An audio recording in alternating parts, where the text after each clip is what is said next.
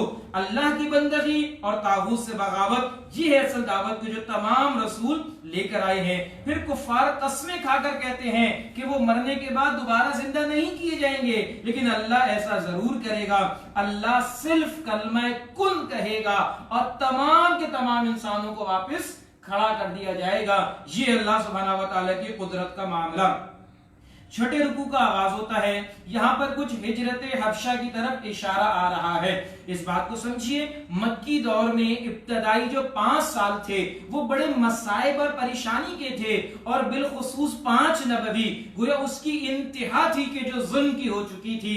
اللہ نے اجازت دی اور نبی رحمت علیہ السلام نے اہل ایمان کو اجازت دی اور انہوں نے وہاں سے حبشہ کی طرف ہجرت ہے کہ جو کی ہے سن 5 نبوی میں 2 مرتبہ یہ ہجرت ہوئی ہے، تفصیل میں جانے کا موقع نہیں ہے۔ اللہ نے اشارہ فرمایا کہ انقریب اللہ وہ لوگ جنہوں نے ہجرت کی اللہ ان کو ظلم سے آزاد کرے گا اور اللہ سبحانہ و تعالیٰ ان کو بہترین ٹھکانہ عطا فرمائے گا، اور آخرت میں ان کے لیے بہترین بدل ہے کہ جو عطا فرمائے گا۔